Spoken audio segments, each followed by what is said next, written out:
Welcome back to the Velo podcast. I'm Adam Cohen alongside Ben Rossi. And Ben, it's the World Series, everyone's favorite time of the year. There's only 3 months of Major League Baseball this year. How good does it feel to be watching the Fall Classic right now? Oh, it just feels amazing. I mean, considering, like I've said past weeks, considering where we were back in July, not even knowing a season would happen, and then now seeing this excitement of the World Series come to life, even seeing some fans in the crowd has been a treat. I mean, and it's already been like the competitive series I anticipated it to be in my World Series preview for back sports page, and just it's just been great. So seeing the best come out of a lot of these players, so much class too throughout the series, and I just think it's just a great moment that the world of baseball should cherish and will cherish for a while. Honestly, I'm really happy these two teams are not only because I can rub it in Henry's face a little bit, who he thought it would be Rays Braves, but also these two teams are so different, and also they're just two juggernauts.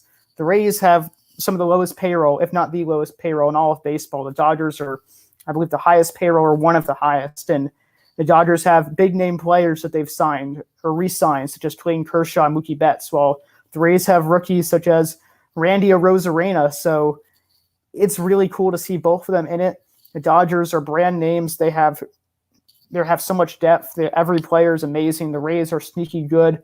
They'll be aggressive. They're really good at fielding. They have everyone and then some in the bullpen. So it's just a great matchup between these two teams. Oh yes, definitely phenomenal. And yeah, you said it right there. They're like built differently, very differently. I mean, Dodgers obviously they've given the big contracts to some of the big players, although they have developed a good amount of the players too. So I give them credit for that as well. But like the Rays, yeah, honestly, I mean the Rays, this whole Moneyball concept that like I've been obsessed with, or obviously as an A's fan, I've come to know all too well. It's just great that the Raves are able to really push it to the next level by actually taking it to the World Series. And if they win, it will be like I feel like it will finally be fully proven. So that would be definitely a huge advantage of the Rays winning for sure. I may have mentioned this on the last Velo podcast that we did, but the Rays really seem like they're doing Moneyball 2.0 because they invented the shift, they invented the opener, and they're also using the same techniques where they're not focusing on getting washed up, high paid players. They're not signing 10-year deals anywhere. They're trying to give players player friendly deals, like players such as Brandon Lowe, who had 2 home runs in yesterday's victory, and they're trying to be relatively sound and smart with their money, and that's working out for them.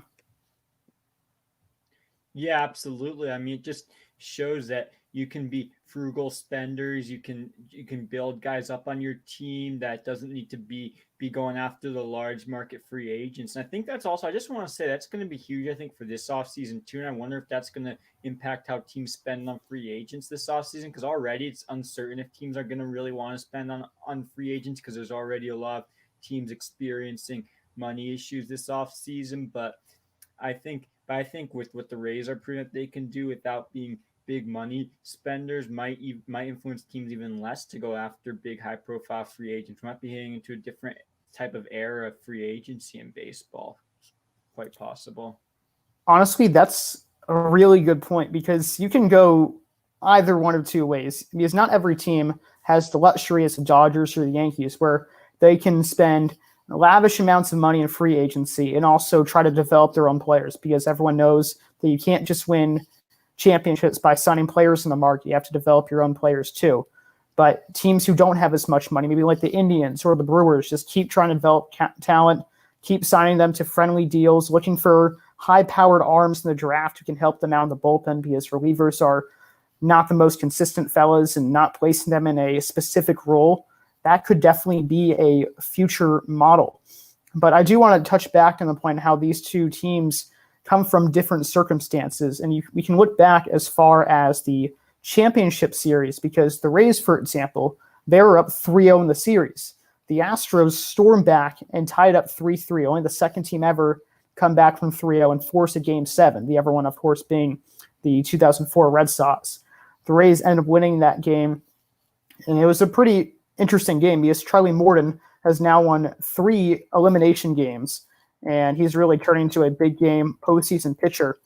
And Nick Anderson struggled, but he got through the outing. he's actually been struggling a lot because he gave up the Correa walk-off early in the series, gave up the Judge home run in ALDS Game 5, gave up a couple of runs in Game 7, but Pete Fairbanks led the way, got a 4-out save, and the Rays held on. And then the Dodgers, meanwhile, they were down 3-1.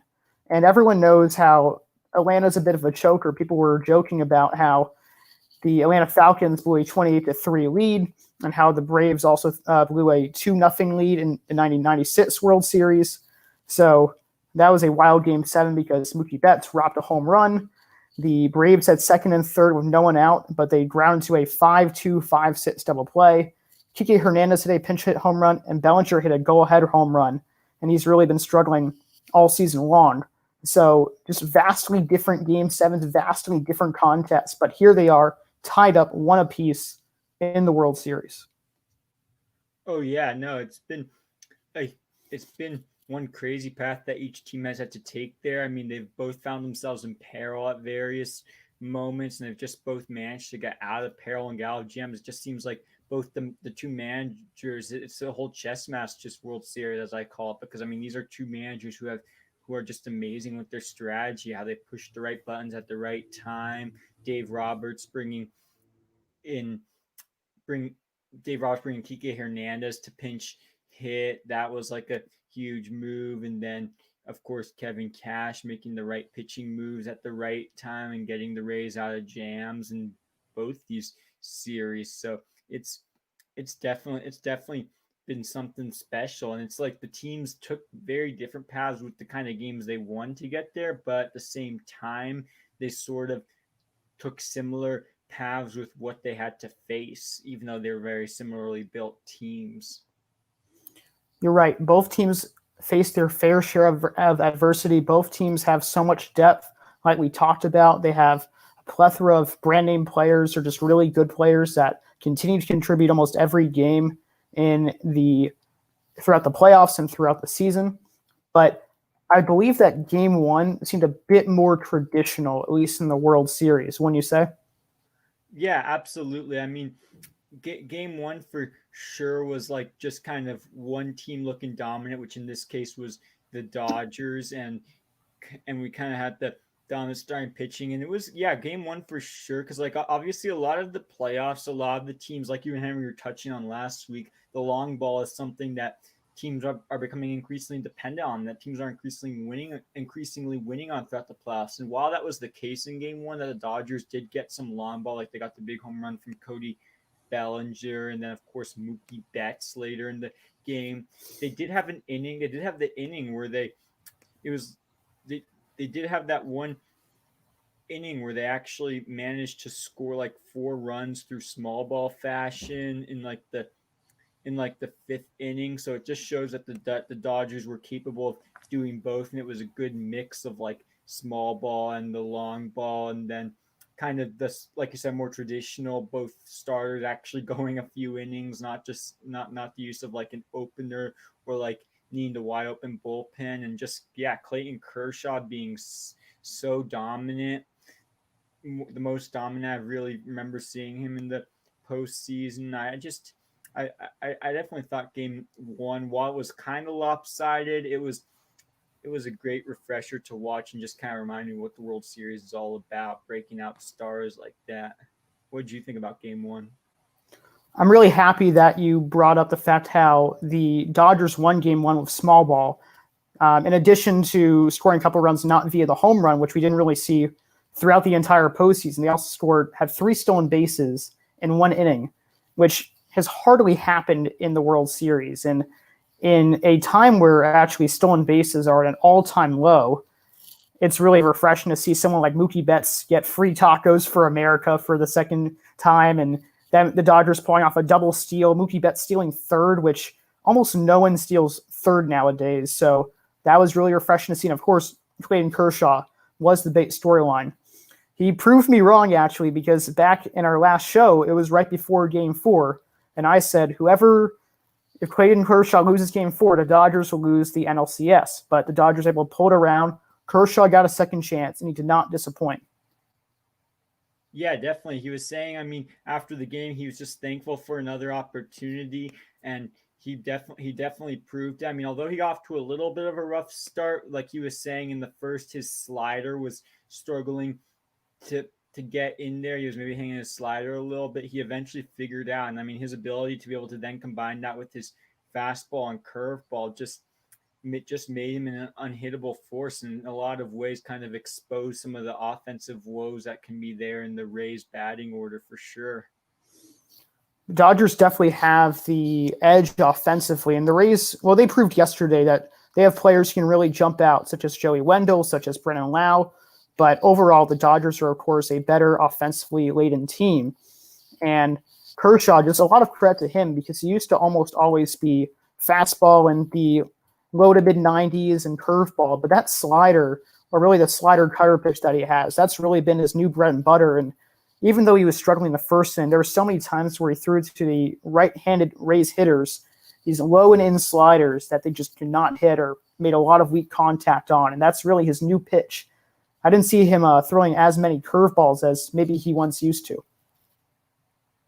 Yeah, definitely. And I mean, obviously, he also doesn't throw as hard as he used to, but he's just found such effective placement in the zones. I think he's starting to realize what parts of the zone were like parts that he was laying hitters hit too much in the postseason. Because for him, it's been all about location. But I think he's really starting to pick up his location. And another thing was something Glasnow kind of struggled with a little bit, falling behind in counts, and that was why Glasnow kind of struggled, and eventually that's how the Dodgers were able to get to him. But I mean, I think that the other big thing we saw at Game 1, the other big breakout is, I mean, we've seen Mookie Betts in the past series do his past amazingness, how he can make amazing plays, his home run robbing catch in Game 7 of the NLCS, and we've just seen his different tools. But we saw more of his tools in Game 1, like the fact that you were saying, he stole 2 bases. It just showed that he also has speed in addition to all these other tools he has. And then he reaffirmed his power by going opposite field on that home run. I mean, Mookie Betts is starting to look like one of the most all-around exciting players in the game. And I think his names definitely should be out there with Mike Trout. And I feel like the last few years it was a little bit overrated, partly because last year he was maybe underachieved a little bit compared to some people's standards. But I think Mookie Betts is definitely cementing his name in the legacy book for sure. Especially if he can win another title at this point, something that Trout has not been able to do. And there was a very, very controversial post on Twitter saying, I don't know about you guys, but Mookie Betts, he might be better than Mike Trout. And I still, of course, disagree with that, even though Trout had a bit of a down year in 2020. But I don't think Trout would have stolen 2 bases in the World Series if he got there. Not that he can't steal base anymore, but probably because his team doesn't want him to. And I think Betts is the type of guy to steal those bases, to rob home runs still. And I don't know if Trout would have the same capability or same level of clutchness in that regard. Yeah, for sure. I mean, obviously I can't it's hard to compare the two when you look at the teams they play for and everything. But yeah, I know what you mean. I mean, they're not like perfectly cut out, but I will agree. I mean, what Mookie was able to do, how he just plays with so much high energy and everything, and just he's so well disciplined about the game. And in some ways, who knows, he's maybe even a little bit better disciplined than Trout in certain aspects of the game, some could argue. So there's definitely there's definitely a valid debate there between him and Trout. I mean, nonetheless, both are great players to have in the game. Both are going to cement their legacy. So I don't want to spend too much time debating the two of them. Yeah, maybe we should move on to another aspect of Game 1, one that you mentioned a little bit, and that was Glasnow's effectiveness. And for those who haven't watched it, I don't know if you've watched it either, Ben, but if you follow Foolish Baseball on YouTube, great channel, great analysis of different players. They think Glasnow is one of the nastiest pitchers in all of baseball because he can throw up to 101 miles per hour. He has an 85 mile per hour curveball, which is one of the hardest in the game. And he's only a 2-pitch pitcher, but it's really hard to be a yes hitter. It's actually not as hard to be a yes hitter, but it's really hard to, I guess, react against him because it's just so fast, and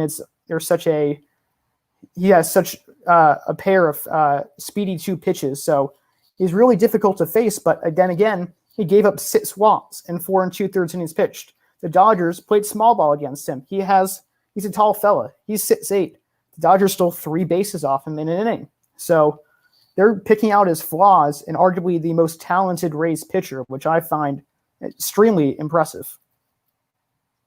Yeah, for sure. And it's interesting. I mean, everyone thought that Glasnow would be the key for the Rays this series, but then it turns out that he actually has not been like the big standout in the Rays pitching rotation. It turns out Blake Snell, the second guy who a lot of people actually feel like we're less hyped about. I don't know. I feel like he hasn't been as recognized as a name in the postseason, but then he did so well going over to game 2 now. So it's going to be interesting how the Rays decide to. It's kind of going to shake up how the Rays decide to utilize their rotation. But I mean, I definitely think obviously Glasnow can bounce back, and next time I'm sure he will get another start. Seeing how this series is going, with my prediction of it going to 7 games. I wouldn't be surprised if it went 7 games. There's actually been a 7-game World Series every single year since 2015. That was only a 5-game series. So I would not be surprised if this one goes the distance too. But more in Blake Snell, he's the type of guy who won't really go the distance. He won't even really get to 6 innings as often in the postseason. But he went 4 2/3. He had a no-hitter before Chris Taylor's 2-run homer. He struck out 9 batters, so he won't give you the distance, but he'll almost give you a good start every time out. And he's that effective because he throws 98 with a big looping curveball. Yeah, definitely. He's got that good mix of fastball and breaking ball, but yeah, like you were saying, he hasn't exactly gone the distance, but I think for sure he's a reliable enough star to have in the case of the World Series. And if not, I mean, there's never too many bullpen pitchers out there, so who knows? Of course, the Rays have so many good bullpen guys. Their big 3, of course, is Diego Castillo, Pete Fairbanks, and Nick Anderson. But they also have new guys such as Shane McClanahan, who's a rookie who made his debut in the playoffs, just the first pitcher ever to do that. And he throws about 100. You have Aaron Loop, who's a sidearm. You have John Curtis, who can give them a good deal of innings. So they have relievers left and right, and they're able to work the bullpen game better than almost anyone, especially the Dodgers, who heavily rely on Jansen, Trinan, and Baez, maybe Kelly too. And they had to use a lot of their bullpen in game 2. I was actually really confused by their game 2 strategy because, first of all, Tony Gonsolin should not be starting anymore. He should not be starting. He should be a long reliever. And then he used Dustin May again as well, which was strange. And they just used up so much of their bullpen. They stayed away from Trinan, Baez, and Jansen, but it just seemed like a bit of a head scratcher as why they went that route. Yeah, I would agree with you there. I was actually wondering that too, and I was saying I feel like the reason why I'm not too concerned about the Dodgers is they have a chance to turn that around, and I feel like this was one of their definitely weaker matchups that they had going. With the fact that they were putting out Gonsolin just kind of was bound to not be a great matchup. But I think that I think they should have maybe put out someone like Dustin May or someone to start it out for them. But yeah, I was a little bit skeptical as well about that. Also, like Joe Kelly maybe came in a little bit early. I wasn't sure if they necessarily needed to use him when they were down, because I mean they also have the potential to use him as a closer. But then at the same time, I understand the move a little bit because it was giving that other great reliever arm who they're planning to actually use as a starter in game 5 actually. But Jose Arias, it was good to give him some rest because he's a bullpen arm you want to have. He was super effective, as you saw in the NLCS. That's a fair point. And as mentioned, they did stay away from their big guys with the exception of Joe Kelly, but it was very strange. Tony Gosselin's been hit hard since the NLCS. He's still very young. At least Dustin May has that high-octane arm that they could probably ride out for a few innings, even though he hasn't been too effective as of late. So definitely probably the weakest matchup that we might see. And it was still a close game because the Dodgers were starting to hit on the Rays bullpen a bit, and they were fighting their way back. but the Rays were victorious, and now the series is up 1 apiece. And by the way, for anyone watching at home, if you're interested in watching the World Series, you can watch all the games on Fox or just download the app as well. They have an 8:08 start time every single game. Games 3 to 5 from Friday to Sunday. Monday's a day off, and then Tuesday and Wednesday are games 6 and 7. And before we go into the next pitching matchups from games 3 to 7 or projected pitching matchups, aren't you a little bit confused that they have day offs in the World Series when they didn't have that in the rest of the series? Yeah, I will say yes, because I mean, that's obviously they're playing at the same stadium. There's no travel day. So it's like, what are you doing there? But like, I don't know. I guess maybe it could have to do with like some of the tradition. I mean, there are always those traditionalist fans that kind of are used to that whole day thing, and they want to keep the tradition at least for the World Series and keep some like normalcy in the World Series, which it does. It kind of feels like a little more normalcy, because it does feel to me, I mean, at least like a little more normalcy in the World Series, given that we have in the same intervals that we always have. Now that we're going to have a day off after these first 2 games, then games 3, 4, 5 in a row, and then day off after that before games 6 and 7. So I guess I understand the appeal for some normalcy, and maybe there's a possibility that they want to reward the managers a little more, because these players have really been grinding it out in these playoffs. But I am a little bit shocked as well that they decide that if they're not traveling, they decide to just skip days like that. For those who do not know, each series before them, they had no rest, no off days because they're playing the same location. But just out of nowhere, they didn't even really explain it. They just announced the schedule, and there were these days off. And usually it is a 2-3-2 format like it is this year, and there are days off. But it is strange because it would be – I was actually kind of liking the format where they just played 7 straight or just straight through, and that would have been interesting to see with these two teams, because the Rays are very adaptable with their bullpen. They can handle bullpen days. Dodgers, as we saw yesterday, are unable to execute that well. So it's a little weird to see that, but maybe you're right, Ben. Maybe it's because of all their hard work. Maybe it's because they're going back to the World Series. I do disagree a little bit about trying to help out the traditionalists, though, because baseball does not care as much as for the traditionalists as it used to, because of the replay, because of the time constraints, because of the DH in both leagues this year, because of its span of playoffs, because of, runner and second base during a season. So I think baseball is moving away from traditionalism in that regard, and I don't think that's the main reason why they decided to go this route. Yeah, I don't know. It's hard to say with that. In terms of baseball moving from traditionalism, the other thing is, though, I feel like baseball's been trying, but in some ways failing to move from it, because it's not like the big thing they've been trying is to shorten games, but they haven't really been shortening games anyways, and that's kind of maintained a tradition. But I know what you mean. Trying to break away from it anyways, because like baseball has to find that like middle ground for like the people who like are used to seeing certain things, like like I was talking about the whole traditionalist baseball people, so they can still like to watch it, but then they also need to like break from tradition to appeal more to this younger generation. So I do agree with you and see where you're going about the fact that it's not exactly about the traditionalists there. And it is interesting, this middle ground that you're mentioning about for traditionalism with baseball, because they are kind of planning that for the 2021 season. For example, they might be going back to the one lead DH, because the AL is supposed to have the DH like they always do, and the NL is not, at least in these early talks. Additionally, Manfred wants to keep the expanded playoffs and the runner and second base rule. So it's weird why they're deciding one over the other, because I think a lot more people are happy about DHs in both leagues than a runner on second base or even expanded playoffs. I like expanded playoffs too, but runner on second base, that seemed to just make sense for 2020 because of all the games they had to play in a row and how quickly they had to do it, and because of COVID and how intense COVID was really this season, and hopefully not as much next season. So it felt really weird that they decided to go that route.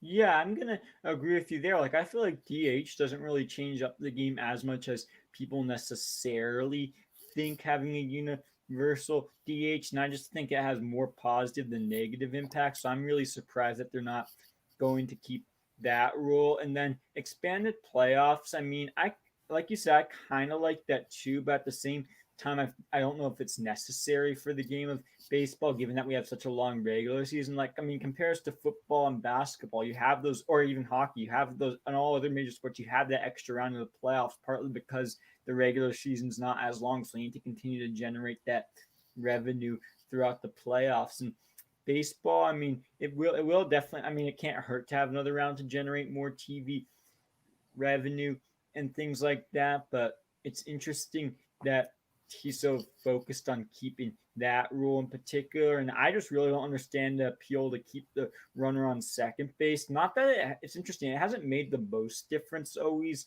that rule, at least in the games I've watched with the runner on second base. But I just think it's really interesting. It's like we're bringing a game of Sandlot ball to the I don't know, a game of Sandlot ball with like really peculiar rules to the major leagues, and it just seems like it's cutting. And I feel like that's like cutting right through the way the game was invented. Like that's not only changing tradition, that's like changing completely. That's like almost changing completely the game. I mean, with having an inning start out with the bases empty, like that's that's like a whole new concept. I don't think anyone ever really saw coming. See, that's the type of concept that you would see in Little League or in maybe collegiate leagues or so, because, for example, sometimes you're playing back-to-back games at the same stadium. So how do you don't want the game to go on forever with kids who can't pitch. So instead you have a runner on second base to start it off. Now, professional baseball does not need that. Games don't go to the extra innings as often. They don't go past the 10th inning as often, or the 11th, and so on and so forth. So it's not necessary. And you can make the case for expanded playoffs. You can make the case for DHs, especially since the Rays, for example, have had so much success out of the number 9 hole. American League already, of course, has a DH, but just shows to show that when you get rid of the pitcher, there's a lot more offense, and everyone loves offense. That's where the game has really been heading towards, and that seems like that's a good way to go. Expanded playoffs, that will make for an interesting debate just because, well, teams such as the Cubs got knocked out of the playoffs by the Marlins. Teams such as the Brewers should not have been in the playoffs, but then the Astros almost went to the World Series. So it's kind of nice and it's kind of bad. It's a big give or take. Yeah, definitely. I mean, the other thing is baseball's gonna. I mean, they're gonna need to figure something out with that. I just have to. I feel like they need to get more of a player's perspective for this too. Because I mean, the other thing people forget, we missed everything that's going on and all this, and with COVID and everything. One people forget is that baseball's collective bargaining agreement also expires next year. So I feel like there needs to be a there needs to maybe be a more mutual talks going on between this players union, the commissioner, in terms of what's going to happen. Or else, I mean, who knows?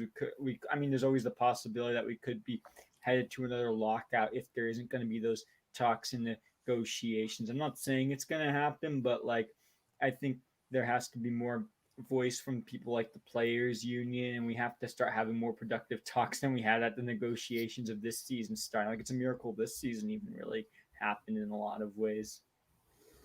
I guarantee you baseball could have been played in May this year, even though that was towards the height of the pandemic. And of course, the pandemic is still very much so going on. Everyone knew they could have happened in May or at least June, but they just kept stalling because of money and because of negotiating. And it was just terrible. And it will be interesting to see, because I wonder how much they'll talk about this offseason, how intense it'll be. But certainly by next season, when it's coming to a close, there will be some big discussions. There could be a lockout, and it will be ugly.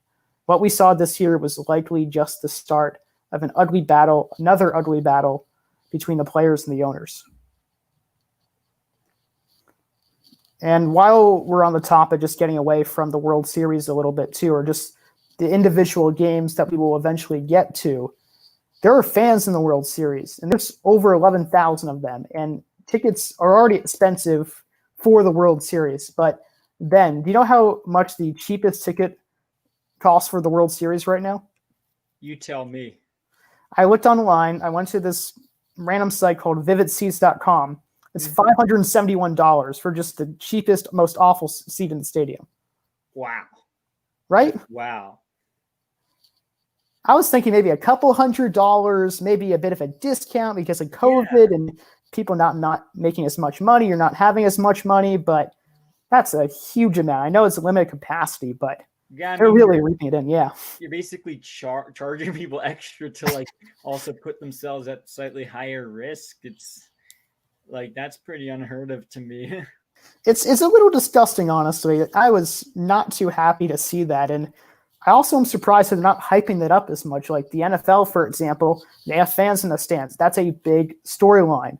Baseball had that, even the NLCS, and no one knew about it. They didn't say anything. There weren't any big articles on Bleacher Report or MLB.com saying that. It's just kind of there. You see that at the end of the MLB Game Day cast, and it's just at the end, and it says the attendance at the end of the game. And you slowly start to notice there's more fans in the cutout. So it's weird how that's not more of a big storyline. Yeah, definitely. And I mean, especially, I feel like the biggest fan storyline we've seen so far was that guy who made the catch into his chair last night and lost his glove onto the field for Randy Rosarina. I mean, thanks to that play, we actually finally, I feel like, did start getting some attention among the fans. But you're right. They're rarely showing many of the fans, not even like the players' families a whole lot. It's like, it's like they're still showing some of the cardboard cutouts, but like, it's like they're not really marketing themselves well in terms of the fans, or like showing the people who are continuing to come out and support baseball. So I totally agree with you there. That surprise, and that like it's not like this big event, one of the biggest championships in pro sports, is not like getting the attendance hype that it usually gets. See, I wonder if it's because it's a controversial issue to even have fans at the ballpark, because there were no fans until the NLCS. There were no fans even the ALCS too, except for the friends and families and the workers of the stadium. So maybe that's the reason why they're not hyping it up. But if other sports are doing it, and it's obviously noticeable when you just pay a little bit of attention to like what's going on in the backgrounds of the game, it's too big of an issue not to talk about. Yeah, for sure. And I mean, it definitely, we have to also like talk about the people's integrity too. Like, wonder, because I mean, the other thing I wonder though is I do wonder about the integrity though of the people in the stands, which could also be why they're not hyping them as much. Because I mean, when I have seen the people in the stands that they've shown, they're not wearing masks. At least a lot of the people I've seen, and although they are kind of distant in their sections, they're not totally distant. Like, I see a lot of people who don't necessarily look like the same particles to each other. This could be me just speculating, but I just think this thing with having fans and is still a little bit questionable of like where this is going to go from here. You bring up a great point, and I think you're right. I think the guy who even threw his glove onto the field yesterday, I don't think he was wearing a mask, and I think there are some sections that are close together because they probably have these group tickets, which was very popular in the Northwoods League this summer. They had group tickets that could sit near each other, but they had to be spaced out. They had to enforce masks, and we didn't see that, or we haven't seen that as often. Because honestly, if they were showing people with masks in the stands, or even if people without masks in the stands, you just point the camera to people who are actually following it, that could be huge. They could show, hey, we can play sports, we can have fans through a pandemic, which may not be the best idea, but that's, of course, what the major sports want to happen. The A's actually kind of did that a little bit with like they had one of our sideline broadcasters, Dallas Braden. I mean, who was former pitcher, now he's one of our sideline guys. He was distanced from anyone in the stand, being one of the only people there, but he was still wearing a mask, so showing he's going to wear a mask when he doesn't necessarily need to. Or even Clint Frazier for the Yankees, he was wearing a mask throughout the entire game. I think a couple players, at least managers, are wearing masks even during the World Series. So that's good to see, just help spread awareness and all that. So focusing on that can only be a good thing, can only be a good sign of revenue, but just not showing it all seems like it's a lack of information, which is never a good thing. For sure.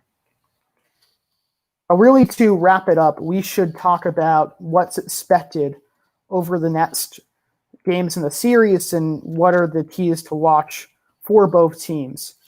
And we pretty much drew this list out, Ben and I, about starters. In game 3, it'll be Buehler versus Morton.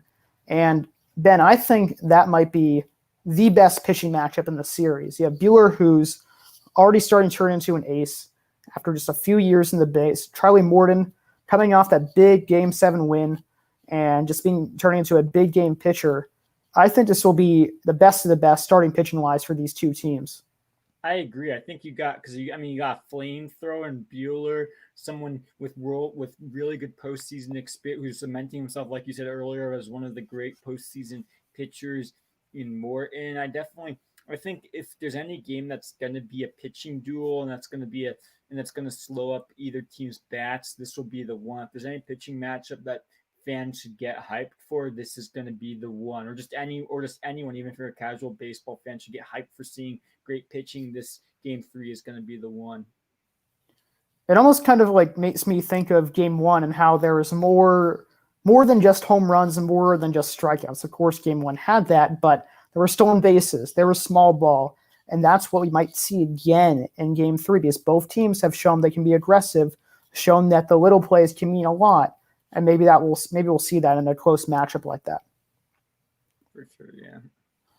In game 4, it will be Julio Urias versus probably a bullpen day for the Rays. They don't have anyone announced, but Ryan Yarbrough, he just had 0.2 innings pitched the other day, and he should be set to go. He's a long reliever. I think the Rays' plan should be Nick Anderson 1 inning because they want a high-profile reliever to open the game. Maybe like 3 innings of Yarbrough, 3 innings of John Curtis, another long reliever, go to Castillo and Fairbanks, and that's the game plan.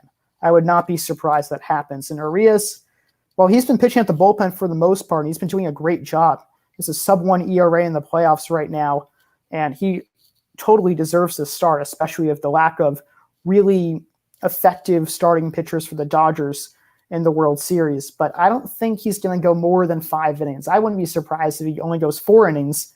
Dodgers have a quick leash, and then maybe go to Alex Wood, and then try to go their bait 3 of Trinan, Baez, and, of course, Jansen. That sounds like a good path. I mean, obviously, it's going to come down to some of this. That game also is definitely going to be one game that comes down to like situational managing, which obviously both managers have been pushing the right buttons of in the postseason. I mean, they wouldn't be here in the World Series if they hadn't been pushing the right buttons with their relievers. But yeah, in a game like that, the Rays certainly have the edge with their relievers. But there are some bullpen woes too with the Rays, and if Urias, and who knows if Urias pitches like he did in that game 7 against the Braves. Game 4 is going to be another interesting matchup down. I can't really predict right now. He is fully rested, and in that game 7 that you were talking about, he threw 3 innings to finish it off, and that was an incredible performance. Didn't even have any strikeouts, just 9 up, 9 down. It was really fascinating to watch because he's been a top prospect. He got derailed by injuries. He was seen as a starter of the future, then as reliever, then back to a starter, and then he found success in Game 7. And no one knows what to expect from him in Game 4, of course, but it should be a fun matchup with him. But it could also very much be another bullpen day that we saw in Game 2, and this could be for both sides this time around. Yeah, for sure. And then we're going to go into Game 5 here, and that should be maybe possibly a stark contrast because we know both these pitchers in Game 5, although Glasnow obviously had a rough start, we know he's capable of going long innings, and Kershaw, obviously, he can like put up another stellar performance possibly, though I don't know if I necessarily see him putting up as stellar of a performance as last game. That's pretty hard to top the kind of performance he put up last year. I gave up 2 hits through 6 innings, but yeah, that should be. But I don't think so I guess are both those pitchers official for both teams? Like before when I saw the listing, I wasn't sure if I thought I only saw Kershaw listed as the official starter for that Game 5. Do you know? You're right. Yeah, Kershaw's the only one listed there, but I imagine that because Glasnow pitched in Game 1, he'll probably get to pitch in Game 5 because he'll be 5 days rest, I believe. And it's a really great matchup because Kershaw needs to prove once again that he's over these postseason woes, that he can handle and win a championship finally, which will, of course, cement his legacy since the Dodgers have not won since '88. Then Glass now, he wants to cement his legacy as a big game pitcher because he has not shown that throughout the playoffs that often, and he has the stuff to do it. So Kershaw needs to prove consistency. Glass now needs a bounce back, and this will be more traditional like we saw in Game 1. Yeah, for sure. And then yeah, let's keep hopping over now. Game 6. Now that's another game that might not be as traditional because it might be because like once again that's where the Dodgers have the toughest situation with who they're going to use as a pitcher. That's where they might have to use Gonsolin again, or maybe Dustin May, and they'll probably be facing Blake Snell again for the Rays, who you said doesn't go long innings. So that could be like game 4, Game 6 could be another big bullpen battle. But I don't know. I personally would want to see Dustin May get the start if they don't have other guys. If the Dodgers need to use one of those guys at their disposal, but I think it will definitely. That one might not be as. That one will also require a lot of managing. Could prove me wrong. One of those pitchers, though. I'm going to say something very controversial here. I think the only way the Dodgers win this World Series, and I wouldn't be surprised if they win in 7, but I think the biggest way they can win this World Series if they can win in 5, because they have Buehler tomorrow, then they have Urias, and then they have Kershaw. Those are their big 3 starting pitchers. If they go to Gonsolin in Game 6 or May, I don't see them winning that at all, especially if Snell and how good he's been in the postseason. Game 7 could be a toss-up, but Morton seems to have the edge at the big game pitching, and I think both pitchers will be a little tired, and I think the Rays can prevail in that regard. All right, well, we will see if you're correct about that, Adam. I mean, I obviously have predicted in my article for Back Sports page, I have the Dodgers going through winning it in 7. I think that like they are capable of doing that, especially seeing how Buehler's pitched this postseason. I don't actually know if like Morton necessarily has an edge over Buehler. Obviously, they might both be tired, but I think it's possible. I mean, I think they might have just enough bullpen to be able to get them. The Dodgers might, even though they obviously have the weaker bullpen, I think they might have just enough of the bullpen. They obviously have a lot more offense. I think their big bats will finally show up, and they'll manufacture great runs in Game 7. I mean, just look at the Nationals last year. I don't think they had the best bullpen necessarily fully. Like they had some weaknesses in their bullpen, but they were able to like exploit it and come through in that Game 7 and beat the Astros in last year's World Series. So I think it looks a little. I think the Dodgers have a chance at winning it in 7 games. Then again, I mean, they probably would feel more comfortable if they could win it in 5 for sure. I don't doubt the Dodgers could win in 7, but I did want to be bold with that prediction of them winning at 5. But if they do go to 7, I wouldn't be surprised if Julio Urias pitches in that one because he's pitching Game 4. We have 4 days off. It's not 5 like you'd want, but he's been so good this postseason, and getting him back in the bullpen could help. They could go Buehler for 5, and then Urias for just 1 or 2, and that could be enough to carry them over the hump. And especially in a Game 6, we're going to probably use almost all of their Tier 2 or Tier 3 relievers because they're going to have to go with a bullpen game. Yeah, for sure. But then you also got to look at the Dodgers bench. I do think the Dodgers, when it comes to the offensive side of the ball, they not only have the edge offensive statistics, but they seem to have more depth. And I think if Dave Roberts can exploit that depth and make good moves like he's done in the other series, I'm liking the Dodgers' chances late. But then, yeah, when it comes to pushing the right bullpen buttons, if Kevin Cash can do that and just get just enough clutch hits, then I would not be surprised to see the Rays running away with this series, especially late. I wouldn't be surprised either. And for the Rays, some of their key takeaways that needs to happen is they can't let the Dodgers get too familiar with the bullpen because Nick Hernandez and Diego Castillo have been hittable at times throughout the playoffs. Not as much so Pete Fairbanks, though. And if the Rays should play their strengths. They should use other guys such as Aaron Loop or John Curtis, and mix and match. They should use Shane McClanahan, even though he's a rookie, he throws 100. So they should mix and match, because one of the reasons why the Astros came back in the ALCS is because they saw the Rays bullpen, they saw the Rays relievers too many times out. So they need a lot of help from their starters. They need guys to keep producing, such as Joey Wendell and hopefully Brandon Lau now, and I think they should be all right. Yeah, for sure. But I mean, this will be an exciting series nonetheless with what happens, and I'm looking forward to this game 3. I'm actually a little bit torn that I have to wait a whole day till game 3 tomorrow night. But it's definitely a series to watch for sure. Definitely. And even with the Dodgers, we mentioned just how easily they can win this too. And if they can continue to be aggressive like they were in game 1, stealing bases, playing small ball, hitting the long ball when they need to as well, and of course, gain the most they can out of Kershaw, Buehler, and Urias. If they can do that, they should be able to win this series well.